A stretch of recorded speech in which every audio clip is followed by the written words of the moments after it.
Hello friends, welcome to my channel Kumar technology और आपका स्वागत है। आज हम पढ़ने जा रहे हैं चैप्टर 3 क्लास 12 का इलेक्ट्रोकेमिस्ट्री का लेक्चर 3, जिसमें हम लोग पढ़ेंगे गैल्वेनिक सेल, जिसे हम लोग वोल्टेक सेल भी कहते हैं, जिसका फिगर के साथ मैं एक्सप्लेन करूंगा। और गैल्वेनिक सेल को हम लोग क्या कहते हैं? वोल्टेक सेल। यानी कि अगर आपसे कोई गैल्वेनिक सेल पूछे या वोल्टेक सेल पूछे, आपको आंसर एक ही देना है। तो चलिए स्टार्ट करते हैं गैल्वेनिक सेल। तो इसमें हम लोग को क्या पढ़ना है? तो गैल्वेनिक सेल और voltaic cell, this is our topic. तो इसको पढ़ने से पहले हम लोग को पढ़ना है कुछ बेसिक टर्म्स, जैसे इलेक्ट्रोड पोटेंशियल क्या होता है, स्टैंडर्ड इलेक्ट्रोड पोटेंशियल क्या होता है, और ये ऑक्सीडेशन इलेक्ट्रोड पोटेंशियल क्या होगा, इसके बारे में हम लोग पढ़ेंगे। तो पहला है इलेक्ट्रोड पोटेंशियल। तो definition: the capacity of electrode to loss और गेन इलेक्ट्रॉन और electrons in a solution is known as electrode potential. यानी कि इलेक्ट्रोड का क्षमता जिससे वो किसी भी इलेक्ट्रॉन को लॉस करता हो या फिर किसी इलेक्ट्रॉन को गेन करता हो किसी भी सॉल्यूशन में, तो उस क्षमता को, उस कैपेसिटी को, इलेक्ट्रोड के उस कैपेसिटी को ही हम लोग इलेक्ट्रोड पोटेंशियल कहते हैं। तो इलेक्ट्रोड पोटेंशियल हम लोग जान लेते हैं। तो इसके बाद हमें ये भी जानना चाहिए कि अगर कोई बोले ऑक्सीडेशन इलेक्ट्रोड पोटेंशियल, तो हम लोग को हो जाएगा capacity of electrode to loss electron और इलेक्ट्रॉन्स। अगर ये कैपेसिटी, ऐसा कैपेसिटी इलेक्ट्रोड का जिससे वो इलेक्ट्रॉन को सिर्फ लॉस करे, तो उस इलेक्ट्रोड पोटेंशियल को हम लोग बोलेंगे ऑक्सीडेशन इलेक्ट्रोड पोटेंशियल। और अगर इलेक्ट्रॉन का गेन हो, तो उस कैपेसिटी, इलेक्ट्रोड के उस कैपेसिटी को हम लोग कहेंगे रिडक्शन इलेक्ट्रोड पोटेंशियल। इसके बाद अब आता है standard electrode potential. Oxidation reduction के बाद है स्टैंडर्ड इलेक्ट्रोड पोटेंशियल।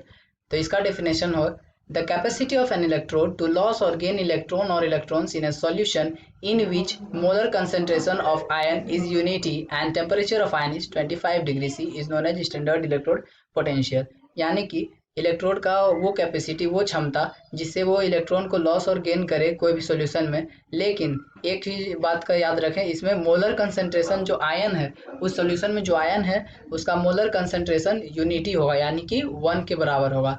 और आयन जितने टेम्परेचर में है, तो वो टेम्परेचर फिक्स 25 डिग्री सेल्सियस होता है, यानी कि मोलर कंसंट्रेशन यूनिटी और टेम्परेचर 25 डिग्री सेल्सियस होता है। तो सेम इलेक्ट्रोड पोटेंशियल को हम लोग स्टैंडर्ड इलेक्ट्रोड पोटेंशियल कहेंगे। और नेक्स्ट है हमारा, अब आ गया गैल्वेनिक सेल, जिसे हम लोग वोल्टेक सेल कहते हैं। तो गैल्वेनिक सेल का डेफिनेशन सबसे पहले कैसे हम लोग समझ सकते हैं इसे? तो when zinc electrode is dipped in ZnSO4 solution and copper electrode is dipped in CuSO4 solution, and when these electrodes are connected by a conducting wire, then production of current electricity take place. Such type of device is known as galvanic cell। यानी कि ऐसा device जिसमें जब हम लोग zinc electrode को deep करेंगे ZnSO4 solution में, यानी कि 2 कंटेनर लेंगे, इसमें भी ठीक उसी तरह इलेक्ट्रोकेमिकल सेल है। गैल्वेनिक सेल एक तरह का इलेक्ट्रोकेमिकल सेल है। तो इसमें क्या होगा, ZnSO4 सॉल्यूशन में जब जिंक इलेक्ट्रोड को हम लोग डुबो देंगे और कॉपर इलेक्ट्रोड को CuSO4 यानी कॉपर सल्फेट सॉल्यूशन में डुबो देंगे, और when this electrode are connected by conducting wire, और उस दोनों इलेक्ट्रोड को हम लोग एक वायर से कनेक्ट कर देंगे, जोड़ देंगे, तब जो करंट इलेक्ट्रिसिटी प्रोड्यूस होगा, जो करंट उत्पन्न होगा उसके कारण वायर को कनेक्ट करने के बाद, तो उस पूरा अरेंजमेंट को हम लोग डिवाइस बन जाएगा, उससे हम लोग कहेंगे गैल्वेनिक सेल। तो चलिए अब इसके बारे में डिस्कशन करते हैं। तो ये जो फिगर है, ये गैल्वेनिक सेल का फिगर है, जिसे अब मैं डिस्क्राइब करने वाला हूँ। तो क्या है इसमें? तो वोल्ट मीटर से हम लोग कनेक्ट किए हैं, और जैसा कि आप लोग देख रहे हैं ZnSO4 सॉल्यूशन है और CuSO4 सॉल्यूशन है, और यहाँ पर क्या है, जिंक इलेक्ट्रोड डुबोया हुआ है और कॉपर इलेक्ट्रोड डुबोया हुआ है, और यहाँ पे हम लोग इसको कनेक्टिंग वायर से कनेक्ट कर दिए हैं, जिससे कि ये गैल्वेनिक सेल बन गया है।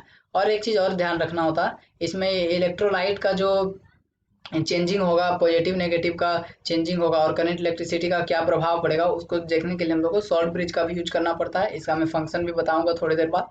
पहले देख लेते हैं इस फिगर को, थोड़ा समझ लेते हैं। तो इसमें क्या है, जिंक इलेक्ट्रोड जो है वो नेगेटिव है, यानी कि एनोड है, वहाँ ऑक्सीडेशन हो रहा है, ऑक्सीडेशन प्रोसेस, जैसा कि आप हाफ सेल रिएक्शन में, रिडॉक्स रिएक्शन में देख सकते हैं। यहाँ पर ZnS प्लस 2 इलेक्ट्रॉन माइनस, यानी कि Zn2 प्लस। तो यहाँ पे ऑक्सीडेशन हो रहा है, तो ये एनोड हो गया, और यहाँ कैथोड में रिडक्शन होता है, तो ये कैथोड है, देखिए पॉजिटिव Cu2 प्लस, जिसका रिएक्शन है प्लस 2E, तो गिव्स Cu, कॉपर देता है। और इसको हम लोग एक चीज़ और ध्यान रखिएगा, हम लोग जो है सॉल्ट ब्रिज का यूज करते हैं, तो सॉल्ट ब्रिज को रिप्रेजेंट करते हैं डबल वर्टिकल लाइन से, और सिंगल वर्टिकल लाइन यानी कि इलेक्ट्रोड, कौन सा इलेक्ट्रोड को किस सॉल्यूशन में डुबोया गया है उसको रिप्रेजेंटेशन करते हैं, और दोनों को हम लोग सॉल्ट ब्रिज से कनेक्ट किए, इसलिए डबल वर्टिकल लाइन है।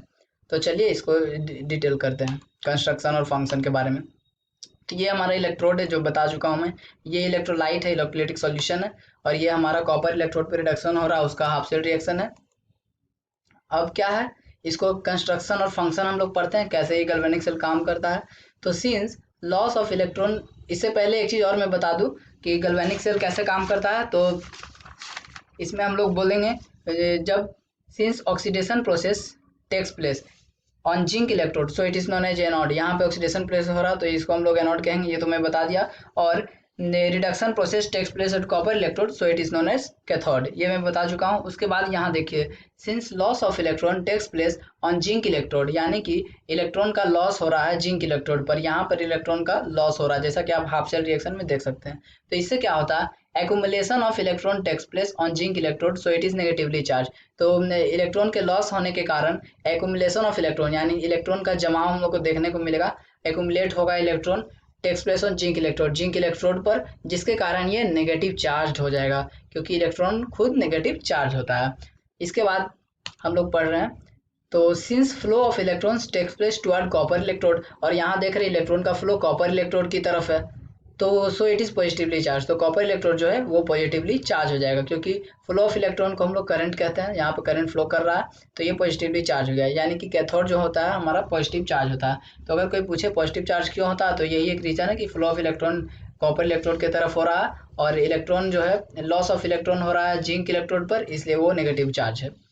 इसके बाद इसका कंस्ट्रक्शन में हम लोग देखेंगे, as more and more Zn+2 ion come in solution, a strong positive field is produced around zinc electrode, whereas due to deposition of Cu+2 at Cu on copper electrode, a strong negative field is produced around copper। तो इसे समझते हैं, as more and more Zn+2 ion, यानी कि ज़्यादा से ज़्यादा Zn+2 ion जो है सोल्यूशन में आ रहा है, जिसके कारण स्ट्रॉन्ग पॉजिटिव फील्ड प्रोड्यूस होता है। यहाँ पे Zn+2 आयन ज़्यादा से ज़्यादा आने लगता है, जिसके कारण पॉजिटिव फील्ड प्रोड्यूस होने लगता है। फिर अराउंड जिंक इलेक्ट्रोड के पास पॉजिटिव फील्ड प्रोड्यूस होने लगता है, जबकि वो पहले नेगेटिव था। Whereas due to deposition of Cu+2 ion, लेकिन यहाँ पर जो है Cu+2 आयन का डिपोजिशन एज Cu कॉपर के रूप में हो रहा है, डिपोजिशन यानी कि जमाव हो रहा है ऑन कॉपर इलेक्ट्रोड पर, जिसके कारण डिपोजिशन के कारण जो है ये नेगेटिव फील्ड प्रोड्यूस हो जा रहा है कॉपर के पास, जबकि ये पहले पॉजिटिव था। दस flow of electron is stopped, जिसके कारण ये चेंजिंग के कारण इलेक्ट्रॉन का फ्लो रुक जा रहा है, क्योंकि ये नेगेटिव हो जा रहा है और इधर पॉजिटिव हो जा रहा है, तो इलेक्ट्रॉन का फ्लो जो है रुक जा रहा है। That is production of current electricity is stop, जिसके कारण करंट इलेक्ट्रिसिटी का प्रोडक्शन रुक जाता है। For continuous production of current electricity इसमें कंटिन्यूअस फ्लो करता रहे, इसके लिए हम लोग सॉल्ट ब्रिज का यूज करते हैं। यहाँ जो हम लोग सॉल्ट ब्रिज लगाए हैं, इस सॉल्ट ब्रिज का यूज करते हैं कि कंटिन्यूअस फ्लो होता रहे, यहाँ पर फ्लो रुके नहीं। और ये भी जान लीजिए कि production of current salt bridge is use, तो सॉल्ट ब्रिज होता क्या, तो यहाँ सॉल्ट ब्रिज हम लोग यूज किए हैं, तो ये होता है एक पेस्ट, ये आप KCl यूज कर सकते हैं, KNO3 यूज कर सकते हैं। यहाँ पोटासियम जो है ये बहुत महत्वपूर्ण रोल निभाता है, इसलिए इसमें पोटासियम होना जरूरी होता है। तो सॉल्ट ब्रिज का काम क्या है, तो ये जो है ना positive ion toward negatively charge side, ये पॉजिटिव आयन को नेगेटिव साइड में ले जाता है और नेगेटिव आयन को पॉजिटिव साइड में ये भेजता है, यानी कि provide positive ion toward negatively charge side and negative ion toward positively charge side, जिसके कारण चार्ज न्यूट्रलिटी मेंटेन रहता है और करंट इलेक्ट्रिसिटी का प्रोडक्शन में बाधा नहीं आता है। तो यही था हमारा गैल्वेनिक सेल। तो इस वीडियो को देखने के लिए धन्यवाद, थैंक यू फॉर वाचिंग। और अगर आपने अभी तक सब्सक्राइब नहीं किया हो तो हमारे चैनल को सब्सक्राइब कर दीजिए, और पिछले लेक्चर को मैं डिस्क्रिप्शन में दे रहा हूँ, आप डिस्क्रिप्शन में जाकर लिंक क्लिक करके देख सकते हैं। Thank you.